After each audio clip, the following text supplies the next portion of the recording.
what's up everyone? Tetrick85 here, and welcome to my Leeds United career mode for FIFA 19.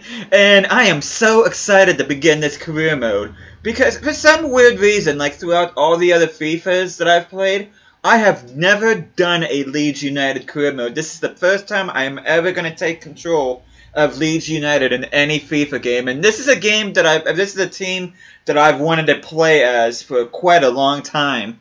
And I know this is probably going to split opinion for everybody, because I know a lot of people like Leeds United, but there's also a bunch of people that hate this team too, so I'm kind of hoping that those that like Leeds United end up enjoying this particular career mode, but even of those that don't particularly like this team end up enjoying it as well. But yeah, like I said, even before I did my Sheffield United career mode, that I was going to do this one eventually. It was just, I ended up doing the Sheffield United one first because they ended up getting the automatic promotion spot over Leeds United, which they looked like they were going to be heavy favorites for promotion at the start of the season. And here they ended up bottling that big time, especially towards the second half of the season. And even whenever they were in the playoffs, they had a 1-0 lead going at Ellen Road, which is where they play.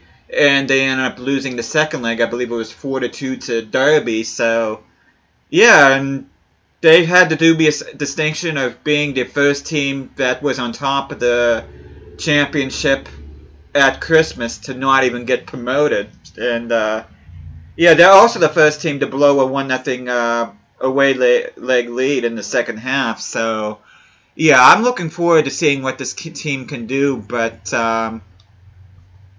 first of all, I do want to show what the starting, but actually, no. Yeah, I'm actually going to start things off by showing what the starting budget was for Leeds United. And it was actually more than what I thought they would get. They ended up having an $11.5 million transfer budget with a $20,000 wage budget. That's not bad for a championship team. I think there's only 3 other teams in the championship that has a higher transfer budget than they do, which I think there's 4. But, yeah, I was pleasantly surprised to see that. It seemed to me like last year's FIFA, they only had like about a $7 million transfer budget, if I'm not mistaken. But, yeah, and this might not be surprising to those that watch my channel, but I ended up doing a financial takeover of Leeds United. And, as you can see here, I ended up selling somebody for $170.5 million, and the board only gave me $145 million out of that. Well, I say only, like it's a small amount, but yeah, I had $145 million to play around with in this particular transfer window, which got me really excited. But let me show you what the Leeds United team actually looked like at the very start of this. As you can see, they played a it's basically a 4-1-4-1 formation. You can see Kiko Casilla in goal, former backup Real Madrid goalkeeper. Pontus Janssen, the highly rated center back, is in there alongside Liam Cooper, who's the captain. Calvin Phillips, who has a very high potential in this game. He's actually going to stay in my starting 11, and you see Bamford up front, recently acquired from I think his parents' side was Chelsea, though I'm not positive on that. But, yeah, I can't wait to show you what my team looks like now. And, as you can probably figure, I did not keep that 4-1-4-1. I'm actually going for a 3-3-3 holding. And this is going to be my starting 11, well, except for Unai Simon, who ended up buying from Athletic Bilbao, but, yeah, I am going to have Casillas in there too, though I am going to rotate Unai Simon a lot more as Simone, as it probably should be pronounced. But I am going to train up Unai Simone. I do want him to be close to or even higher overall than Kiko Casilla by the end of the season. But, as you can see, my backbone of this team is going to be my midfield. And you can see the midfield right there. Calvin Phillips, free agent that I managed to get. His name is Wilmer Barrios. I got him in there. I got him in a 78 rating, but he went up to 79 rating. And you can see that, yes, that is Adrian Rabiot. He was in his last year of his contract, and I had some money left over. So I ended up getting him instead of waiting for a pre-contract signing. Same with Divock Origi, who's going to be my starting striker. And also, Danny Welbeck there I got on relatively cheap, considering he was on the last year of his contract too. So those are going to be 3 big players on my team. And I also got Anastasios Donista from Stuttgart on the left-hand side. His potential is up in the mid-80s, but before I talk more about the lineup, I do want to show you what the objectives are for this first season. And as far as the league, they want me to gain automatic promotion, which that's the goal I usually set aside for myself as well. And with the team that I have now, there really is no reason why I can't get automatic promotion. And Domestic Cup, they just wanted me to reach the round of 32, which I've already done that in the Carabao Cup, which I'll show a little bit about that later on. But yeah, I want to go back to what my team looks like. Show you the entirety of my team. But yeah, Unai Simon, it will eventually be my starting goalkeeper. I got him from Athletic Bilbao for 15 million. Luke Ayling actually grew up by 1. I don't think his overall goes up all my... I think he can only get up to 74 potential. I do want to get an eventual new starting right back, which there is somebody in the chance at the free agency that I do want to get that I think I am going to end up getting by the... off camera as soon as this video ends, but you can see Pontus Jansson. He's been at the club since 2017. I think they got him from Torino over in Italy, if I'm not mistaken. Liam Cooper, I ended up getting. I didn't get him. He was already there. Why do I have him transfer listed? I don't want to get rid of him. Yeah, he's gonna be one of my starting center backs here, alongside somebody else, which I'll show here pretty soon. Alexander Zinchenko, I was trying to get a bargain for this guy, but Manchester City played hardball for me. But I eventually did get him for 15 million, which I know I overspent for him. But this guy has a crazy potential. I think he has a potential of like 87 or 88, so he's got to be worth it down the road. And I plan on having this career mode going for at least 4 seasons. So yeah, I can't wait to see what he's like. Rabiot, I actually got him cheaper than what I thought. For some reason, I thought I paid 40-some million for him, but I got him from PSG for 33 million, which is actually below his value. And like I said, I ended up getting him while he was on the last year of his contract. And instead of having to wait for January to sign him on a pre-contract, I decided to bring him now. Yes, 33 million is a lot of money, but this guy, he already is at an 83 rated at 23 years of age. He is going to be worth every penny. I know it. And there's Wilmar Barrios I talked about. I actually got him from free agency. It was either him or Marouane Fellaini, but I decided to go in for Barrios instead because I already got Fellaini in my Sheffield United career mode. Calvin Phillips has already gone up by 2. He's at a 76. I am giving him drill, so he's going to keep on growing. But you can see Danny Welbeck. He already is at his potential, unfortunately. He is not going to grow any more than that, but I do want some experience up in the front 3. I ended up getting him from Arsenal for 7 million, which is a pretty good bargain, but although his wages were kind of high, but I just feel it's worth it, especially at championship level. Divock Origi, I ended up paying almost double for what he's worth, but his potential was, I think, 82 or 83. I mean, that's not super great, but I just love... I bought this guy before, and I think it was FIFA 18, and this guy was incredible, so I can't wait to see what he's going to be like for this team.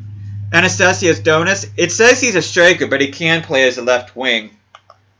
Let me just see here. Yeah, he can play as a left winger or a right mid, but I'm going to have him as a left winger. Though he is right foot, he is 4-star weak foot, so that's why I'm comfortable putting him on the left-hand side. And a guy that I think is eventually going to be an important part of my team, Jonathan David. Now, the interesting thing, I got him from Ghent from 12 million. Whenever you first play as Jonathan David on career mode, he starts off really slowly. He's like, oh, what a waste. Why did I get money for this guy? But the more you play with him and the more you develop him, this guy is an absolute weapon in career mode. And I'm excited that I was able to get him. And 12 million looks like that I overpaid for him, but trust me, he's going to be worth that down the road. And as you can see, Kiko Casilla, Gaetano Berardi, he's already 30 years old. I have him transfer listed. He's actually going to be my backup right back for the time being. And this is the other big center mid. He's going to be starting alongside Calvin Phillips and Adrian Rabiot eventually. And that is Sandro Tonali. I got him from Brescia for only 8.5 million, which, yes, that is almost double what he's worth. But this guy's potential is up to an 88, which is fantastic. And yes, he is going to be a big part of my team further down the road. And I know I've already got Caraba in my Veracruz and Sheffield United career modes, but I just figured, you know what, I'm going to buy him again. He's already at I got him at 74. He already grew to 75. I'm going to have him as my backup left winger behind Darnis, or Donis, however you pronounce that. But yeah, I figured I'd get him. And since I got robbed of having Jack O'Connell in my Sheffield United career mode, I ended up having to sell him for Newcastle. I decided to buy him for this career mode, and I got him for $7 million, which I think is a pretty good deal. Yes, it's more than his value, but I'm going to end up giving him drills and not having him grow in his overall. And yeah, I can't wait to actually spend some time with Jack O'Connell since I got robbed from having him for my Sheffield United one. Kemar Roof, he's at a 75 rating. He is a player that I might look to sell in January. I do have him as my backup left winger, or striker rather. Iron Ciaru, I ended up getting him from free agency, though I do have him loan listed. Same with this guy, the Bulgarian, Kun Temenuzov. And a bunch of these players here that's not going to see much action. Jack Harrison I actually have on loan, though I'm probably not going to play him all that much since he is on loan, though. He may be somebody that I will be looking forward to buying next season. He's only valued at 3.5 million, which isn't bad, so hopefully I'll be able to bring him in next season. But as far as this season, I don't really plan on, unless somebody gets injured, using all that much. I started giving Bailey Peacock Farrell drills before I got Unai Simon. I do have him loan listed, so hopefully somebody will pick him up in January. Bunch of these players right here. Mahmoud Hamdi, another center back that I got from free agency. I have him loan listed. Tyler Roberts, I started giving him drills before I got Jonathan David. He's only 19 years of age. He is going to grow quite a bit. I don't think his potential is all that high. I think it might be 80, but I'm not sure. But somebody that I've loan listed. This guy also have loan listed. His potential isn't too bad. Patrick Bamford recently arrived from Middlesbrough. So he moved to Middlesbrough from Chelsea, I think, a couple years ago. Then Leeds got him from Middlesbrough. So Ezgian Alioski, he can play several different positions. He's a designated left mid, but he can also play as a right mid and also left back, and he's also left foot. So, but I have him transfer listed. Barry Douglas is another guy that I'm looking to use. He's actually my backup left back. Eunan O'Kane, Pablo Hernandez, 33 years of age, 75 rating. He already got down one. He did start at a 76. And the rest of these guys are out on loan right now. And of course, the big one there, well, Yosuke Itaguchi has, I think, a potential in the low to mid 80s. Though I'm going to keep him at loan at greater foot. And of course, you probably saw Vernon Onita, the former Newcastle player. But before I end this video, though, as you can probably tell, this is more of a talky bit video, more of an introduction to this career mode. I do want to show you what the table looks like, which you can probably already see, which you probably already saw at the beginning.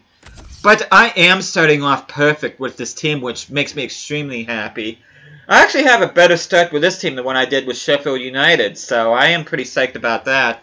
Nottingham Forest is in the second spot, with Stoke, Swansea, Derby, and Aston Villa. Rounding out the top 6, Middlesbrough, the team I'll be playing in the next video. Only having one win so far, which is weird considering they got promoted in my Sheffield United save file. But I just want to show you the results here real quick before I end this video. I started off the season against Stoke, which I ended up winning at home 2-0. game against Derby, which I ended up winning on the road 2-1. I think this is the first round of the Carabao Cup, which I ended up winning easily against Stevenage, which I was hoping that would have been the case. Rotherham, I ended up routing them 4-0 at home. Swansea is a team that I do want to play against in this season if they don't get promoted on this file. I do want to make sure I play them at least once. I ended up beating them 2-0 at Liberty Stadium. And another team I do want to play in this season is Norwich, which I ended up winning 2-0 at Carrow Road, another impressive result. And the Carabao Cup, I ended up earning a 1-1 draw against Barnsley. Which... Oh yeah, I ended up winning that on penalties. I'm sorry, I think it was 5-4 on penalties. I got kind of confused there. But yeah, the next round, the round of 32, I'll be playing against Sheffield Wednesday at home, which will be a team I'll be playing later on. I'll be playing the Middlesbrough game in the next video, and in the video after that, I'll be playing this championship game. I don't really care about this Carabao Cup game. As a matter of fact, my main concern is just to get promoted. I'm not really looking forward to making any kind of cup run or anything like that. So I'm probably going to sim this game and then play this one. But yeah, I think that's pretty much all I wanted to cover in this video. And let me show you my youth scouts real quick. Whoop. I got John Nicholson, Stefanos Kalivas, and Osip Kozlov. All three of them have 3-star judgments, so hopefully one of them gets me the next Justin Van Leeuwen. But anyways, next video I'll be playing will be against Middlesbrough, and I cannot wait to see what this team is like, because I've always wanted to do a career mode on this team, and you probably see my name up there, Teddy Ruxpin. I'm not sure how many of you are old enough to remember who Teddy Ruxpin is, but he was a big cuddly teddy bear. I did have one when I was real little, but my sister ended up breaking it. But anyway, before I talk on more, I do want to end this video, and I'll see you guys hopefully in the next one against Middlesbrough. So thank you guys so much for joining me here. I hope you guys end up enjoying this series as much as I am going to be doing it, and I will see you guys again next time.